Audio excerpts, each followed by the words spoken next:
My name is Veronica Edie. I am, what is my title? Senior Deputy Executive Officer for Policy and Equity with the Bay Area Air Quality Management District.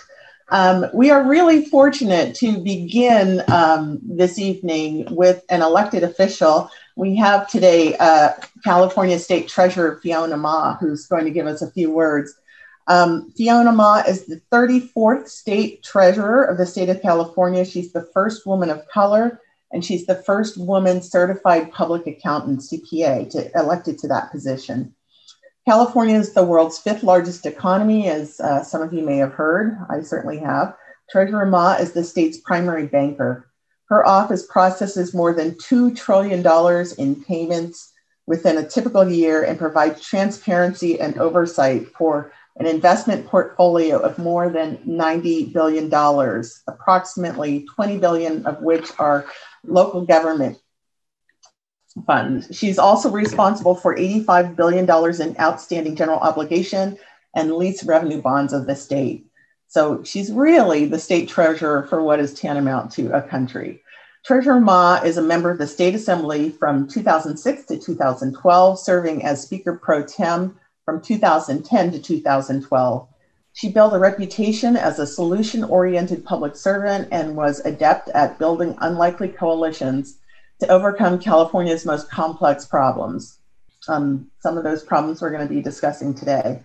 Prior to serving as Speaker Pro Tem, she was Assembly Majority Whip and built coalitions during a state budget crisis to pass groundbreaking legislation that protected public education and the environment while also expanding access to health care. So a true miracle worker. Treasurer Ma, if you'd like to say a few words now. Thank you. Thank you, Veronica. I love your background. Thank you. San Francisco, that's where I have lived since 1988. I also served on the San Francisco Board of Supervisors from 2002 to 2006. Then served in the state legislature from 2006 to 2012. And what we're really talking about happened during when I was in the legislature. When I got elected in 2006, the economy was booming. Commerce was at the all-time high. And what came with it was a lot of truck, bus, cars on the road and all of the particulate emissions, especially around the 3 largest ports. And I remember being in those conversations, talking about the social equity issues surrounding the communities that are located within the ports and how we were going to clean and green those ports, especially those trucks. And I'd like to thank the California Air Resources Board for really stepping up and creating, the mandate of cleaning significantly those truck and bus particulate emissions from 2011 to 2023. I think we've done a great job here partnering at the Treasurer's Office with the California Air Resources Board in their on-road heavy-duty vehicle air quality loan assistance program. And we run that program under my California Pollution Financing Control agency, where we provide a loan loss reserve for participating financial institutions so that they would loan out more money to truck owners to encourage them to clean and buy cleaner freight trucks. Since 2009, the Truck Loan Assistance Program has utilized $150 million of Carb funding to leverage over $2 billion in financing for the purchase of over 31,000 cleaner trucks, exhaust retrofits, and trailers. To help put this in perspective, 31,000 cleaner trucks is equivalent to removing 4 million passenger cars from the road and 150 tons of particulate matter each year. So this program is working, and we look forward to continuing to work with Project 800 and all of the stakeholders to increase those numbers, especially the first 800 trucks that we are targeting at the ports. And also through my California Pollution Financing Control, CalCap program, we also provide that same loan loss reserve for participating lenders to loan out money for small businesses that want to install electric vehicle charging stations. And we all know that the governor last year, September 2009, he created rolled out his executive order to have all electric vehicle zero emission passenger cars by 2035. And so the governor, Gavin Newsom, has really stepped up the mandates, not only trucks and buses, but now passenger vehicles. And I do want to just touch a little bit upon the ports, which is what we're here to talk about today. Back in 2014, my treasurer's office issued $300 million in green bonds to help finance a number of sustainable projects at the different ports. My husband, Jason Hodge, is the president of the Port of Hueneme, probably the fourth largest commercial port here in the state of California. And they took advantage of the shore side power so that when the big commercial, freight carriers come into the port, instead of running diesel energy to cool their refrigeration, what do we call them? The big reefers. He's right here giving me talking points. Reefers, they're able to plug into their onshore plug-in system and not have to, emit all of the diesel particles. And they actually won the cleanest Port of America in 2019 for not only the shoreside power that they implemented, but a number of different green and clean initiatives. So it can work. We need to do a little bit more. And I thank all the stakeholders for being here, providing their input, giving us best practices about how we can do it better and faster and more efficiently. And the state Treasurer's Office is here to assist in that effort. So thank you very much. And I'm going to turn it back over to Veronica. Thank you so much, Treasurer Ma. I love the real relevant experience that you have with Port of Hueneme. And so it's really great to have you here. Thank you for your opening comments. So we have a really exciting panel. Again, the title is Moving Forward Together with Local Communities. And I think it's really important for us and for Carb to address both the impacts that Project 800 can have on communities, but also bringing communities to the table at the earliest point possible to begin planning from square one. So I'm going to go ahead and introduce our panelists, and I think I'll go in reverse alphabetical order. And remember what order you're in, because I would like, once I go through the introductions, that you speak up in that order. And I invite you to give opening remarks of 2 to 3 minutes. So I'm going to start with Yvette Torres, who is with the Center for Community Action and Environmental Justice in the Inland Empire. And you see a lot of the traffic that comes through the port. So I'm sure that you have a lot to say, as does Taylor Thomas from East Yard Communities for Environmental Justice, also doing a lot of work in the 710 corridor, all the way down to the ports of LA and Long Beach. Next, we have Kevin Hamilton. Kevin is in Fresno with the Central California Asthma Collaborative. David Flores is with the Environmental Health Coalition in National City, which is in the San Diego region. And finally, we have Raj Dillan, who's with Breathe Southern California. So Yvette, I'll throw it to you if you want to give some opening comments. Sorry about that. There's a lot of background noise at my house. There's about 7 of us and 8 including the doggos. But thank you, Veronica, for that introduction. And I'm really excited to be here on this panel with some really great folks doing a lot of their great work and advocacy around with our communities for zero emissions. And a lot of them have been doing it for a really long time, like our community members. And so I just really wanted to say thank you for having me on to really talk about some of the things that are happening right in our community, specifically for me in the Inland Empire, things that are continuing to happen and have been happening for the past 10 and 15 years, where our communities have been asking for zero emissions and clean air. And to see a project like this launch is really giving hope to that. And we're excited to see that Carb and other agencies are really serious about getting to zero emissions for our community's health.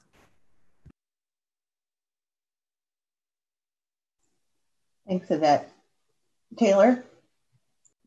Hey, thank you. Good evening, everyone. I'm not sure how many folks are watching, but hello. I want to say thank you to Carb. I also appreciate that you all are having this at an evening time, which is very accessible to community members. Also very excited to have this discussion with you all and looking forward into talking more about zero emissions. I think, a lot of us have been beating the ZE drum for a long time. So to be able to see these types of projects and efforts come to fruition is very exciting. So I'll leave it at that. I don't need to explain who we are. You can Google East Yards. You'll find us somewhere on the internet. Thank you. Kevin, I think you're next. Hi, it's Kevin Hamilton with Central California Asthma Collaborative, and thank you for inviting me to the panel tonight and with this amazing group of advocates. This is a great project, and the idea and the concept is really what we need today, which is big thinking. We need to stop thinking small. We need to stop thinking in terms of grants and start thinking in terms of investments. We need to stop thinking in terms of an infrastructure project and think about it as the infrastructure of our state. And every time we go to build anything, every time we go to renovate or remodel something or do something crazy like add a lane on a freeway, we need to take that opportunity to do an infrastructure assessment and decide at that point to put that infrastructure in the ground and in place so that we can start feeding this energy out into our communities where it needs to end up so that those communities can benefit from this zero emission future. Right now, that benefit is transported in by vehicles, but it is not experienced there in person because they don't have the infrastructure to support it. So those local businesses, those local neighborhoods in the communities that we work in across California, where still with this cost of living that we have being so high and our wealth poverty gap being so extreme, 40 to 50% of people are living at less than 200% of the federal poverty line and struggling every day just to pay their bills, let alone have a vacation. This is transformative. We can change their lives. We can see a future where energy is cheap or free, and where that energy is powering transportation and certainly delivery of goods to their neighborhoods and homes that they need in order to live every day, that we all need. And so I see this as a beginning, just a beginning and a down payment, if you will.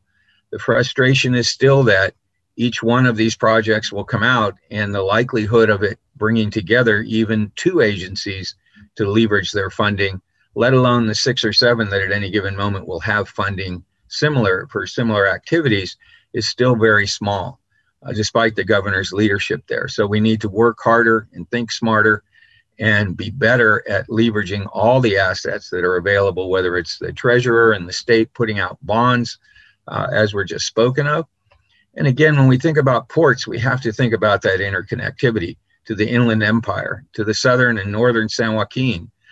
Stockton is a port, yet we hear only about 2 ports, even in this discussion, yet there's 4, 5, 6 ports in this state, not to mention the landlocked city ports that we now see petitioning themselves to be called inland ports. So how do we, again, scoop them up and bring them into this group and make sure that the same asset is available there in those communities where the people are living who are experiencing the emissions from this source? So I'm hoping to watch all that happen and participate in it. And thank you again for having me tonight. Thanks, Kevin. David? Hi, everybody. Good evening. David Flores with the Environmental Health Coalition. I think Kevin, it framed it out very nicely. But really, our communities have been bearing the brunt, and we need actions. And I think that's what's so exciting about a step like this and Carb bringing out something like this is at the same time that we understand that we need to develop the planning, the long-term, the 10-year, we need actions today. Our communities need actions today. Our agencies need to be shaken today, and we need to be connecting, as Kevin was saying, to make sure that we can connect as many of the leverage points as possible in order to make this happen and integrate equity into the process as much as we can possibly integrate it. So, we're excited that a program like this is in that active space. It's no longer a study or an analysis of feasibility, but it's an active space to really kickstart what needs to be a transformational, I think, movement to heavy duty. And we're excited about the opportunity to participate. In San Diego, I think we have not only the Port of San Diego as one of those spaces that we've been engaging, but we also have a binational transportation port right across the border that sees a huge number, 800,000 trucks crossing on an annual basis through our San Diego ports, and that's huge. So we know that the ports are connected, and trade is connected, and eventually we all need to connect the different agencies in order to advance. So we're excited to be here today. Thank you. Thanks, David. Raj? Hey, good evening, everyone. Raj Dillan here with Breathe Southern California, the Senior Manager of Advocacy and Public Policy for Breathe. And want to thank Carb for having me on this panel tonight. Looking forward to the discussion with all of my fellow panelists, and hopefully this is a productive conversation. We at Breathe are really focused on improving air quality and lung health for everybody in the Southern California region. And to the extent that we can get more zero emission trucks on the road, that's a big win. And we need to further incentivize replacing these diesel trucks with clean trucks, and projects like Project 800, that's a step in the right direction. And we really appreciate the leadership that Carb has shown on this issue of getting more zero emission trucks on the road. But we do need to have that deeper conversation about how it's going to impact our most vulnerable communities. And I'm excited to be a part of that discussion and looking forward to developing some solutions to this issue. Thanks, Raj. And since I have you talking, I'll start with you. I'm going to ask you all a series of questions, and feel free to jump in and respond. So my first question, Raj, is what do you see as Carb and the state's role in supporting communities towards zero emission future, especially as Project 800 unfolds? Like, how can Carb beyond Project 800 or as a part of Project 800 support local communities? Yeah, so I think the first thing that Carb can do is look at the data and analyze the data and make a compelling data-driven case for how our most vulnerable communities are going to be impacted and how they are being impacted right now by these diesel trucks. So in my view, we want to see Carb and the state conduct or back up this analysis and talk to the folks who are actually on the ground. We need to be either working with those communities that are or working with those organizations that are actually in the community, or actually directly talking to the folks. And how we're reaching out to people, that's going to vary by zip code, depending on where you live and how you consume information. So I think that it'd be really important for organizations like Carb and the state and any sort of agency here to work with the organizations on the ground, because that's going to help them make the best and most informed decision. Anyone else? I'm going to call on you, Taylor, but I invite anybody else to jump in. Since I've seen myself at your office and driving on the 710 freeway so vividly, what do you see as Carb's role in supporting communities as they unroll Project 800? Yeah, I would say, continue on the path of being aggressive with regulatory action, and this is not just for Carb, but all regulatory agencies regionally and across the state. There's a history of allowing industry to control the timeline of progress, right? And so this is a several decades long failed experiment, and we only see the biggest improvements in public health and technological innovation, when there's strong regulatory action. So, incentive heavy, voluntary, and slow approaches, they don't get us to where we need to go. So just continue on the path of having a stick instead of a lot of carrots, which I know is not a very popular thing, but that's really what we need to do. I want to echo what Taylor just said. You are right on target. There has to be strong regulation behind incentive. I mean, the candy store has got to close at some point in time.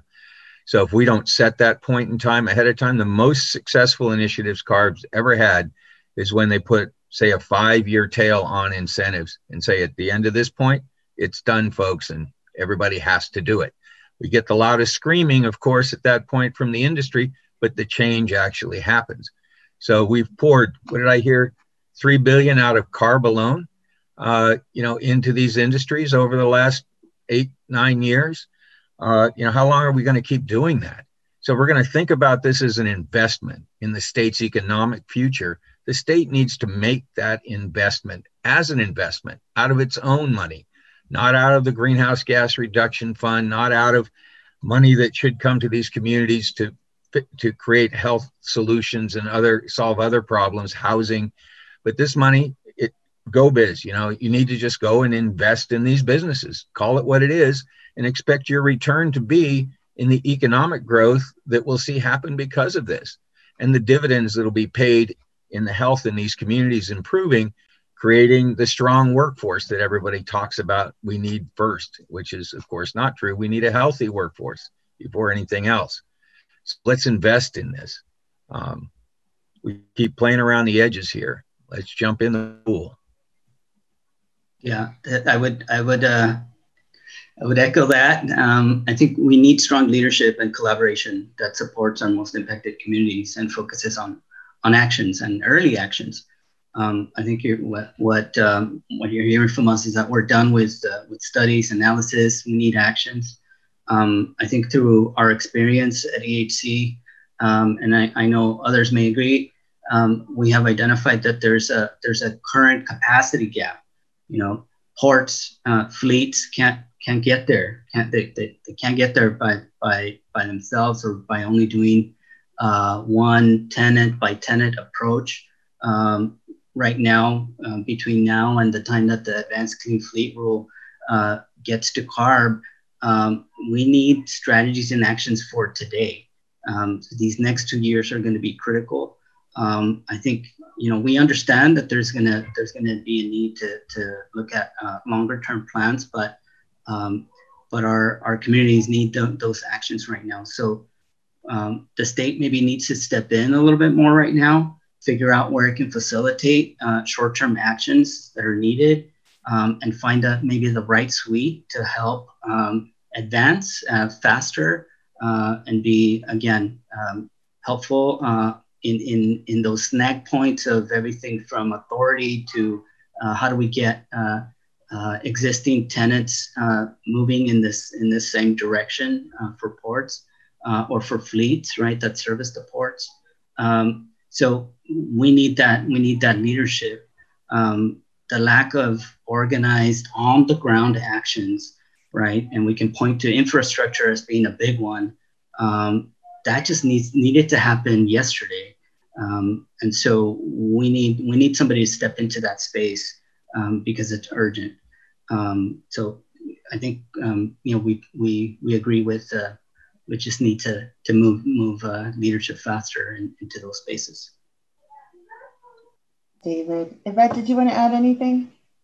Yeah, I just echoing on what everyone's been saying. I think many times in our communities too, when you have local elected officials that unfortunately aren't looking out for the health of the communities, right? And are the ones that should be holding themselves accountable to their residents and constituents to bring in a healthier industry and not the industries that continue to pollute our communities or even think about zero emissions. We really need the support of Carb and other agencies and that connection between them, right? Like Carb and the Energy Commission and Public Utilities Commission and the different regional air districts should all be working together for those stronger regulations, because we have communities like many of ours, specifically in the Inland Empire, where we have cities that I can name on my hand, unfortunately, even more, like Fontana and Drupa Valley and Bloomington and Moreno Valley, who continue to have warehouses being passed every day, it seems like, and every week,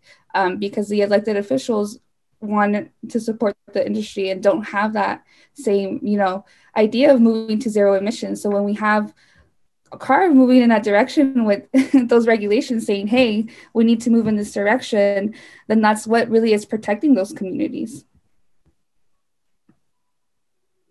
Thanks, Yvette. I want to ask, one of the things that I've been thinking about for quite some time is just the affordability of zero emission technology trucks. We have a lot of mom and pop operations where they have one or two trucks. I saw a question from somebody from the public who said, I have to buy a used vehicle. I can't afford a new zero emission truck. So what are my options? So the next question that I want to ask you all is, and I'm reading this, we know affordability of zero emission trucks and infrastructure is important to ensure wide access to zero emission drayage vehicles. And earlier today, we heard, if you were tuned in for this earlier today, there was a discussion about ideas for expanding beyond the traditional vehicle purchase grant. Because let's face it, the grants are large, but these trucks are really expensive. And truckers are going to be expected to come up with what the difference is. So beyond grants, what opportunities do you see, or do you have some ideas for how to make zero emission technology more broadly accessible? I'll go first if you don't mind. You know that I do. Thank you, Kevin. But I think it's two-pronged, right? The first is, and we had, is Carb has to be less resistant to advocates and informed advocates who are working with the industry, talking to them about how quickly they feel they can move on this, and community advocates all at the same table, which is what we've assembled over the last few years, saying we can go faster, we can do more. And what we need to do is get the new trucks out to those who can afford them, number one, so that we can get them past that 4 or 5 year mark where they move into that secondary market as used trucks. And then secondarily, for folks who want to make this move, or in places where the move is so incredibly needed.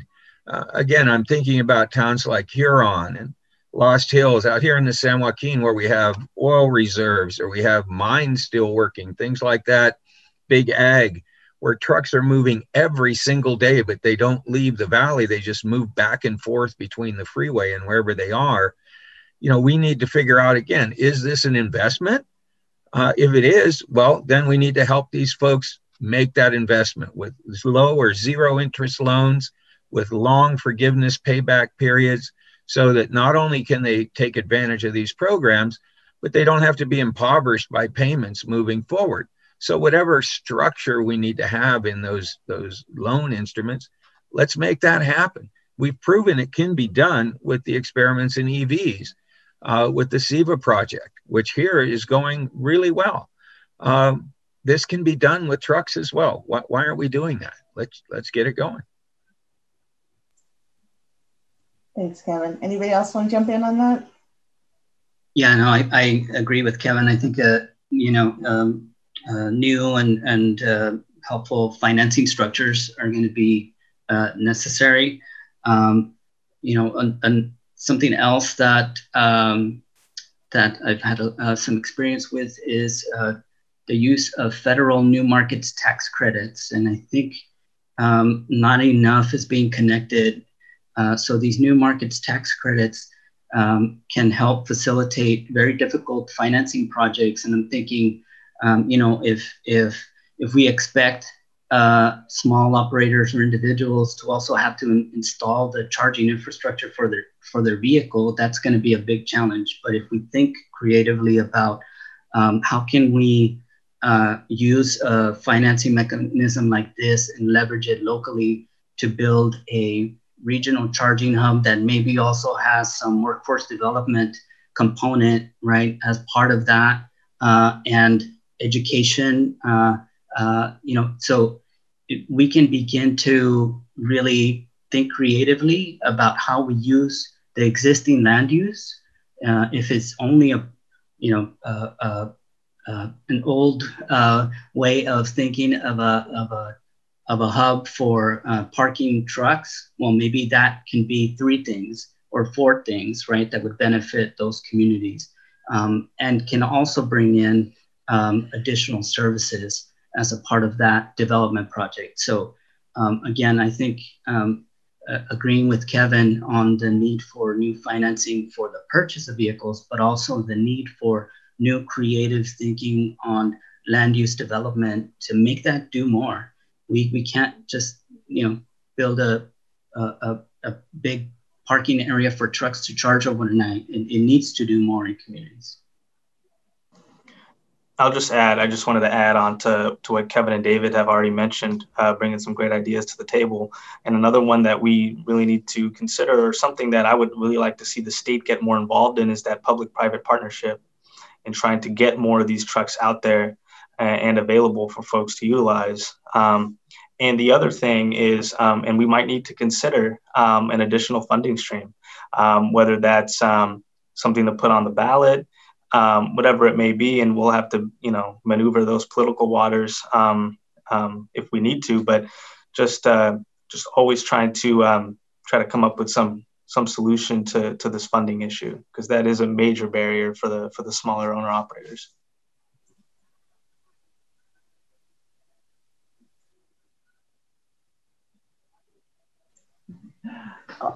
Since you mentioned, Raj, public-private partnerships, that leads me to another question. So what kind of public-private partnerships do you think can be leveraged to overcome some of the hurdles that we've been talking about, since you mentioned it? What are your suggestions to lower barriers to widespread deployment of ZEV trucks? Yeah, I think really the big issue here is bringing the OEMs to the table, and we need government to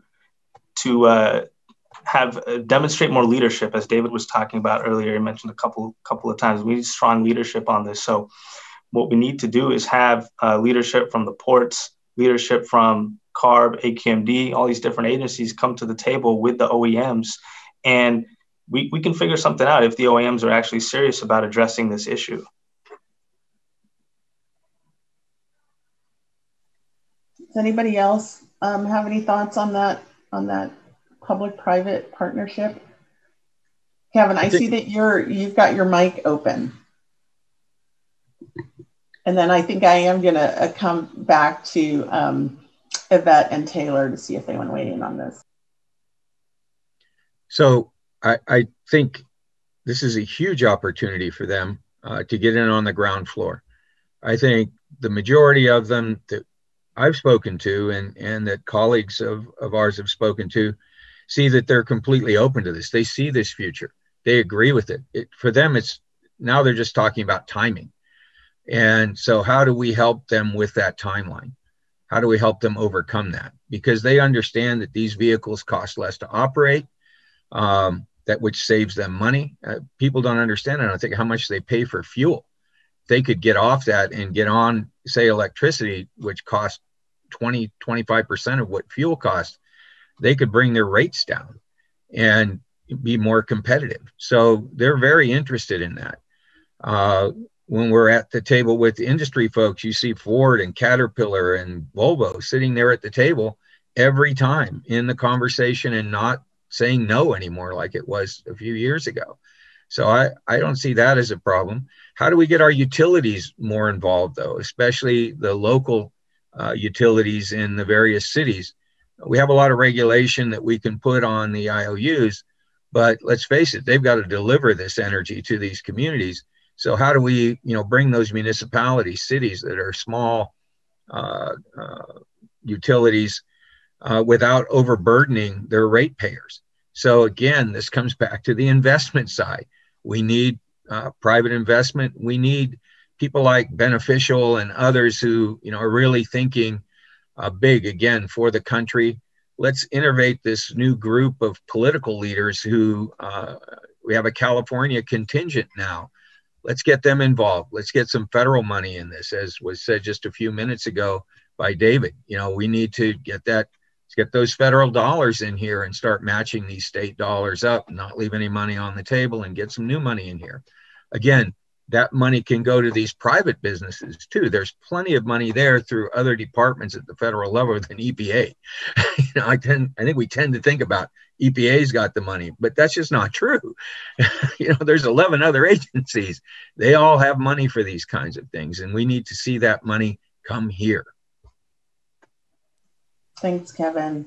So, Yvette, do you, given your experience and with your organization and your community, do you see a role for public-private partnerships to accelerate the deployment of zero-emission trucks? Yeah, just echoing what other folks have been saying, right? We really need that push. And I think kind of echoing what David was saying earlier, when we look at this, we need to look at the bigger picture, including land use right into these conversations, including the utilities, including the energy commissions. We can't just look at zero emissions and heavy duty trucks and point only to the air districts or only to the ports. We all need to really work with one another and communicate and really envision what this means for our communities 20, 30, 40 years from now. Are we going to push them out with our zero emissions goals, or are we going to protect them too? So the equity really needs to be in that as well. So as much as we talk about where the incentives are coming from or the economics, right, with that push, and I know when we were pushing for ACT, there was a lot of data that was really shown and done that in the long run, it'd be cheaper for us to really have these zero emissions vehicles, right? And that's really the future we want to get to. But at the same time, when we talk about rolling this out, we need to talk about it in the equitable way where it's not pushing communities further out and folks like the mom and pops, right, that are dependent on these trucks or are like in our community, we see a lot of folks renting out their open land to truckers to park there because that's a source of income for them. And so we need to make sure those pieces to that bigger puzzle aren't impacted as well either. So that rollout really needs to be, in a sense, really, really holistic. That's important. That's a really good point to bring everybody into the table. Before I move on to the next question, Taylor or David, did you want to weigh in? Yeah, I definitely echo what other folks have said. I think, we really have to be proactive about engaging all of the correct partners. I think about, as an example, a lot of our communities came up with a project alternative to the 710 expansion. And so what we were proposing was a zero emission freight corridor. And we actually engaged Siemens to help inform our project alternative. And we submitted technical comments to that project. And this is something that Metro was not doing, Caltrans was not doing. They were not, looking for these types of solutions. And we submitted that, almost a decade ago, I think, when that first environmental review process started. So it's really thinking like, how can we bring all of the necessary partners to the table and actually doing it, not just saying that we want folks to be here, we want to develop a certain program, but, actually doing what it takes to make it work. Wow, that's a great example. Thank you.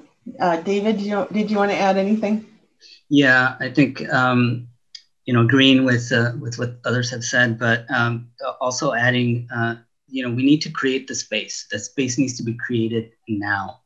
We need working groups that integrate our local governments, air districts, and utilities, right? Our local utilities to again identify the early actions that need to be taken to kickstart this.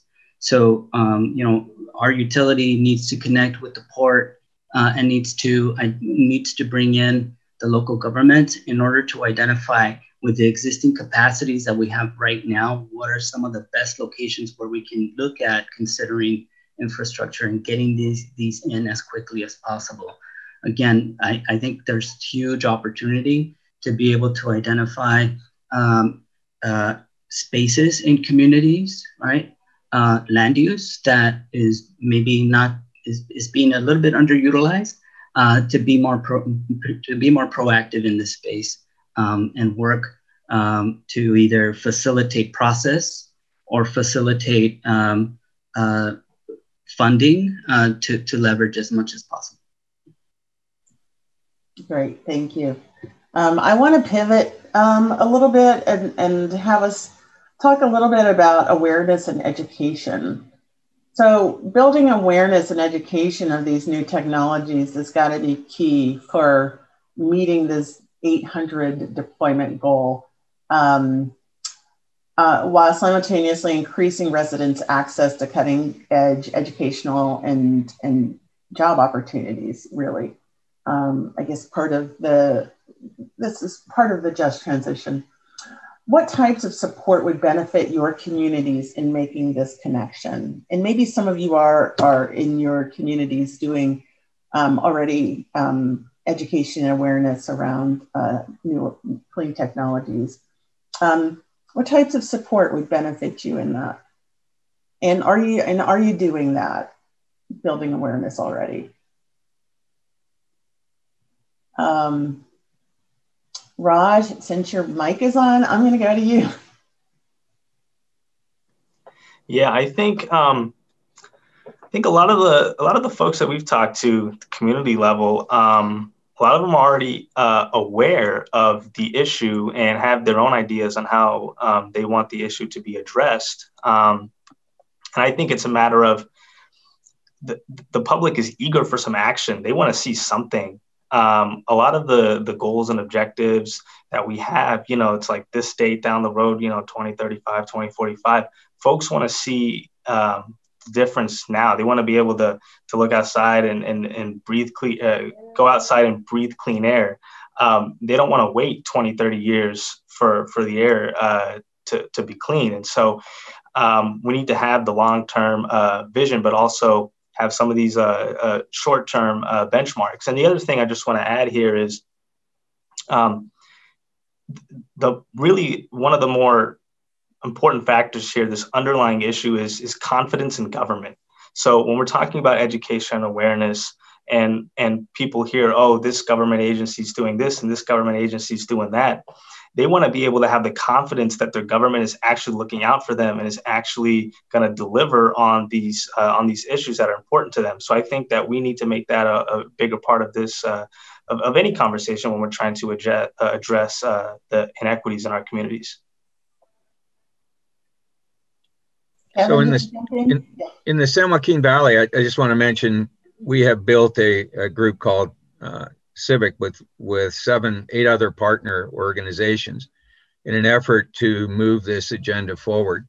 We're starting with electric vehicles, but now integrating in HVIP and the Plus Up truck program that for our folks in the secondary market allows them to buy to dump the old 1995 or whatever diesel truck for a 2015, 2017 truck rule compliant truck or old truck rule compliant truck. But I'll give you an example of where the gap lies. Today in an air board meeting, I heard a board member raise that the biggest problem they had in Stockton right now that really was preying on their mind was people stealing catalytic converters.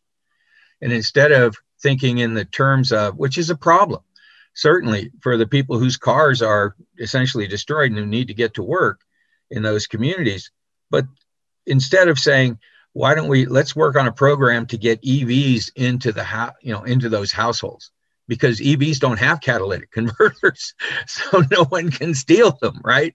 And you're definitely not going to carry that electric battery out of that car at 500 pounds. That's not going to happen. So, I think that's just an example, of kind of a radical off-point example of the disconnect, though. We're trying to work more with some of the local truckers to find out how they feel about it. One of them lives across the street from me and is feeling a little put upon because they've got a 2017 Volvo truck that they feel is perfectly adequate for the next 10 years. They bought it. So how do I tell this guy, how do I help him get to here? And this is the way I think about this. And I think we've got a ways to go. Investment in our community-based organizations that are working in these communities and bringing them the information they need to be able to share it out to these communities, and supporting the communities as they participate in those venues and respecting their time and the energy that they're going to put into it. That's so critical. And we learn that more and more with 617, don't we? That, we need to provide this kind of funding, stipends for people, not shy away for providing childcare and paying for food. If we want to get people involved, we have to create a place for them to do that, where all those needs are met. And I think right now, the way it sits, there's just far too many strings on that money so often that doesn't allow us to do that, or we have to take some really crooked pathway all the way around it that makes us feel a little scummy. And because we're going to get there, that's how we are. So if we have to do that, we will. But let's stop all that nonsense and just do what we say. Thanks, Kevin. Does anybody else want to weigh in? What do you say to that trucker with the 2017 Volvo? How do you, convince him and other community members and truck drivers that they need to transition into zero emission? I think part of it is creating a space to share those stories of our families, right? That really is, if they live there in the community, that really is, who we're affecting, and being able to make the connection between the overall well-being and health of our families, right, and the need to move into this space. I agree with Kevin. I think a lot of our organizations have been doing this work for a long time, and we can facilitate. We can facilitate the verbiage of this technology and what it means, and how it can benefit the health outcomes of our communities. And so having that support is key to continue, because of the language barriers, because of the access barriers, because of technology barriers, right? To be able to connect to those communities. That's the work that EHC and others do every day. Yeah. Thanks, David. Yvette, you want to weigh in? Yeah, just because that question you proposed, right? Like, how do you explain to the truck drivers with the, I was like, it hit very close to home, because a lot of my relatives are actually truck drivers, and a lot of the community members in our communities are truck drivers. And that happens, right? When you live in a community that's very dependent on one industry, like logistics and goods movement and freight that we see in our communities, right? And it's so hard sometimes to have those conversations of why we need the zero emissions. They understand the health impacts, right? And they see them themselves in themselves, right? In their family. Like, my uncle has asthma and he knows that. And I always tell him, like, it doesn't, like, that connection is very real.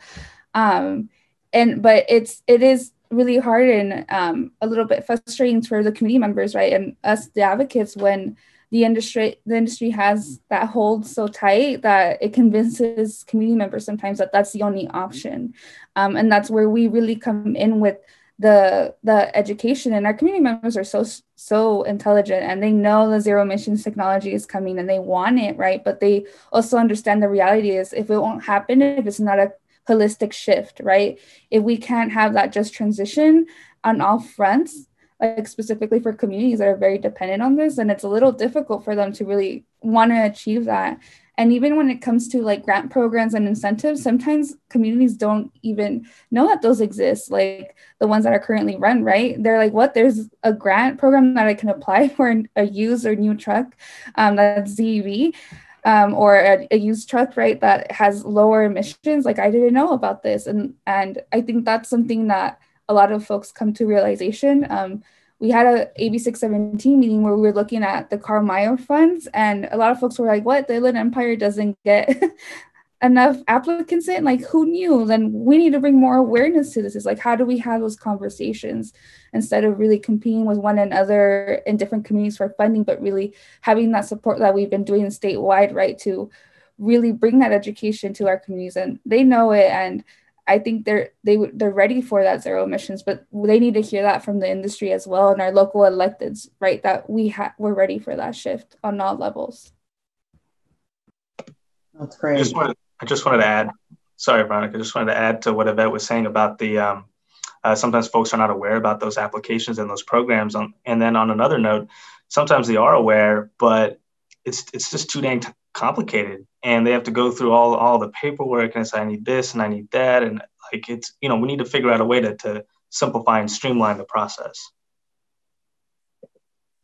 That is so true. I am aspiring to buy an EV myself. And as I look at all of the different programs, and I work in this space, I see all the different programs, it's confusing and it is a barrier.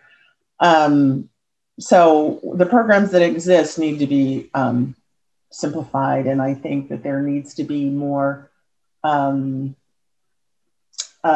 outreach, even from Carb and other agencies that have these funding programs available, from the utilities or the Public Utilities Commission. There needs to be some kind of a comprehensive communication about what is available. So last year we pitched the idea of a community, of a navigator, right? An EV navigator. And happily somebody was willing to give us some money to develop that. And now Grid Alternative has put it in their project and grab that. And we're so happy to see that. And I'd love to see everybody grab that. So between that and the outreach at events in the community, we're hoping that if somebody's interested, that person can reach out to them and guide them through this application, this jungle of applications, right? So that when they hit the dealership, the money is right there, ready to go. And ARB has been helping with that. Thank you for that, to make that more likely to happen, to where the dealer can get the money at the point of sale instead of how can I tell somebody you're going to have to get your loan, by the way, for 10 grand more? You'll get the incentives, but you got to qualify for this loan. And then you're going to have to wait 3-4 months for it to be processed. Then they're going to give you a check. So at that point, depending on your financial situation, as you've been trying to make the strokes on this loan, you may need that money for something else and not be able to give that whole chunk over to your loan to buy it down. It's almost it's almost not worth it, I think, for some people, because it just creates another problem, and they're not really prepared to manage money in that way. Most of us don't think like that. I mean, who gets money like that and says, "Oh, hold on to it for 3 months and then pay it back"? I mean, come on. So, Kevin, where do we find that the Grid Alternatives information that you just talked about on their website? In a month, you can go to CCAC's website at centralcalasthma.org and find it right there on the CVEC page. And we're already putting up information. It's a brand new project just rolling out. But I'm assuming Grid will be putting it up very, very soon. I probably violated some COI or something by sharing it all too soon. But this is all public money from the agencies, and I think we should be talking about it the moment it hits the ground. And so I'm excited. We think it's the next level, right? We've talked a lot about it. We've sent out a lot of information and given a lot of information about these programs. But the goal of this is getting a car in somebody's driveway. That makes a lot more sense to me. Or a truck in somebody's driveway. That's what we need to be doing. And we're not done until we do that. Yeah. Well, that's a really great example of making programs more accessible. Which leads me to my next question. Are there already zero emission training and education going on in your communities? Can you talk about some successful models? Kevin, you've kind of touched on that. What other successful models out there are out there, or lessons learned that I just want to mention where I got that idea from is actually my healthcare background. That's the model we used for the cancer detection program as a pilot back in 2010 to get those services to women in our communities. And because it worked so well with that, I thought, why aren't we taking, this is the idea of pulling information from other places that we don't really think about, where things have worked in getting information out to communities and getting assets to people. We're so locked into this side of it. You know, how do we unlock that and open our minds out sort of 360, right? This is 360. How do we do that, you know, and see who's had success at getting information out about other things and activating programs? Sorry. No, that's great. Thank you.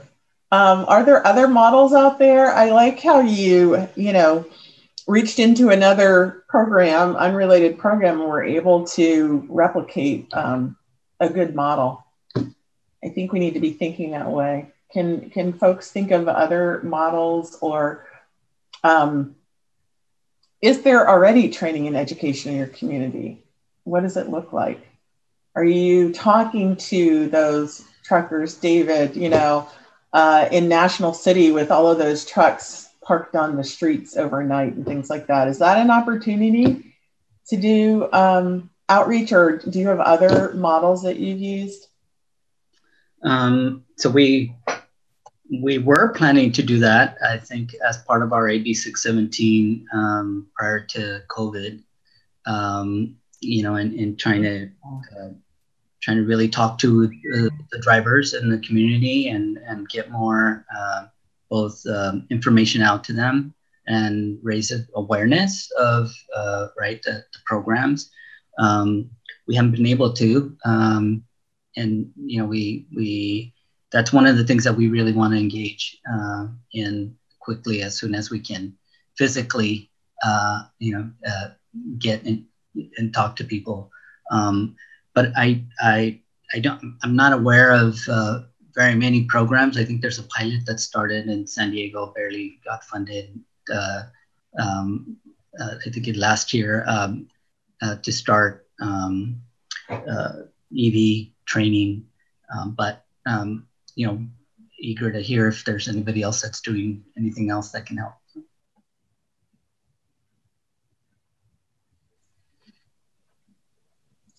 Well, let me put another question out there that's could be kind of provocative. You all have talked about, or several of you have talked about, how incentives alone are not going to cut it. So what recommendations, given that, Carb and some of the other agencies, my agency as well, have these incentive programs, what recommendations do you have for these agencies on developing a creative zero emission truck incentive program that supports local communities in the year ahead? Or should we just be moving away from incentives? Is there a role for them? What would you advise, Carb?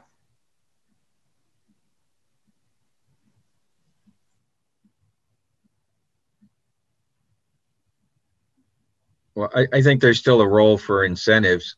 I've never said no incentives. The way we construct those and the access to them needs to be changed. So Carl Moyer's perfect example, premier diesel emission removal reduction program, mitigation program. Millions of dollars come into it every year, hundreds of millions of dollars over the years. But the paperwork lift is impossible for that guy across the street from me. It's just not going to happen. Doesn't have time for that. He's got to drive that truck 25 days a month just to pay for it.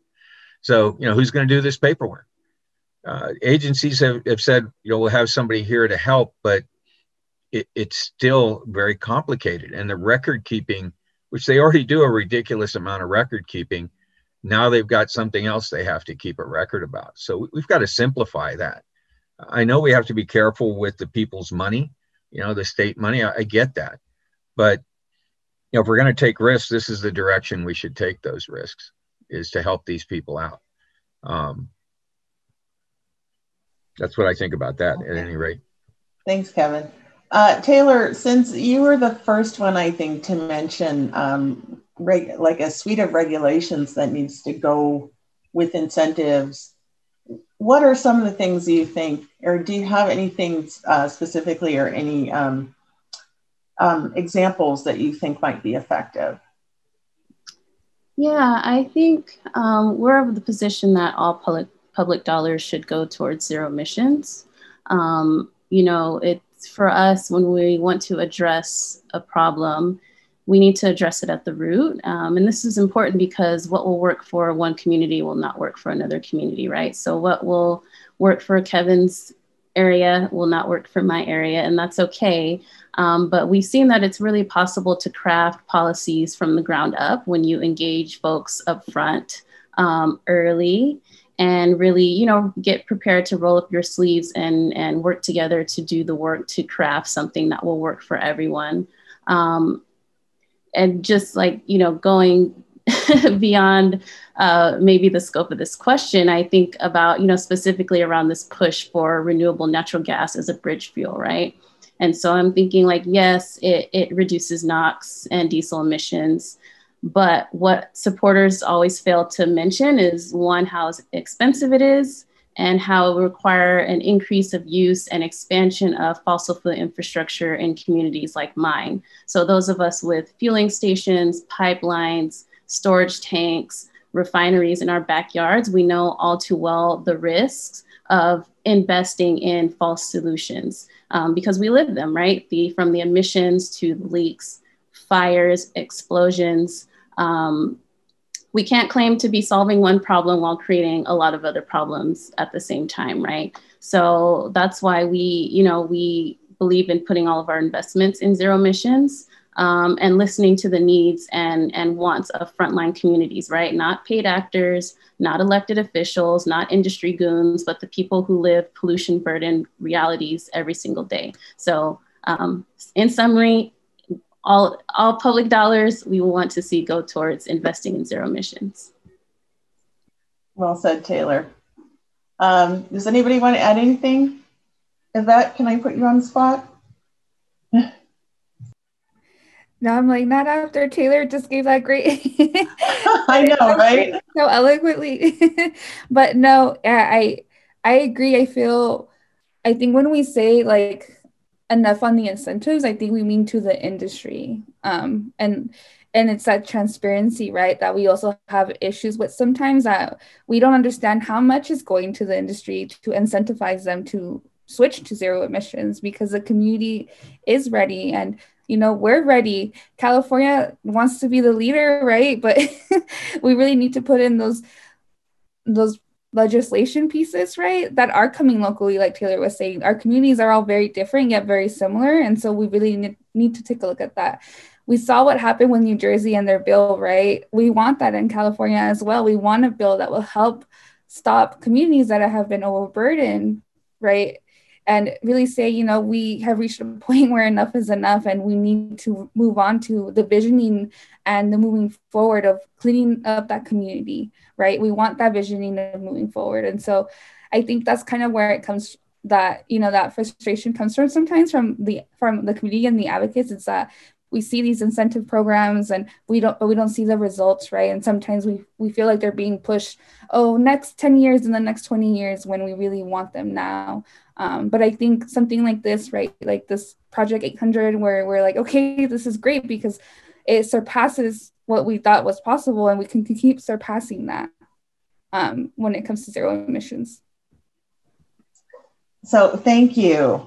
We have a couple minutes left, and so I want to give you all a chance to just quickly say, how do you define success? What would success look like given this program as Carb has launched it? I'm happy to start. I'll just say broadly speaking, the measures that we want to see when we're talking about projects like Project 800, and we could talk about the specific numbers, but broadly speaking, we want to see a decrease in ozone pollution, decrease in the rates of asthma, and decrease in the amount of greenhouse gas emissions from both the transportation sector and then specifically the dirty trucks within the transit sector. And I think we all, broadly speaking, that's what we want to work towards. But beyond that, we want to see community members actually saying, hey, like these are zero emission trucks, these are great.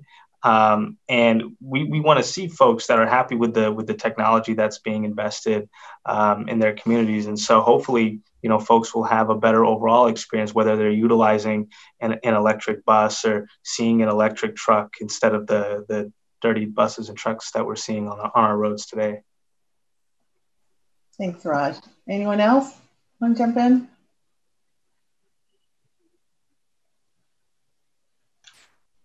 All right. David. Yeah, I think to follow Raj, I think we want to see those metrics, right? We want to know that our community's asthma rate, which is 3 to 5 times higher than other parts of San Diego, we want to see those reduced. And so we need to understand what is the baseline that we're really launching off from and how we're going to measure those. And I think the community needs to see that information, right? To be able to trust it and to be able to see the difference as this advances. Also want to see, a successful engagement. And I'm going to keep mentioning this in land use because I think it's important to connect to the local agencies. Thanks, David. And thanks for mentioning land use. That's a really important part of the equation. I am sorry to say that we are now out of time, but in closing, I want to thank all of you. Some of you I know, some of you are new to me. It's great to see everyone. And I really appreciate your thoughts and participation on this panel. This is also the end, I understand, of the event. So I also want to thank all of the people that we can't see right now who participated and stayed the extra hour to hear all of our thoughts and you all's experiences in this space. So thank you very much. This ends the conference and I hope to see and talk to you all soon and hopefully it won't be on Zoom. So thank you. Thank you. See you. Thank you. Bye. Have a great year.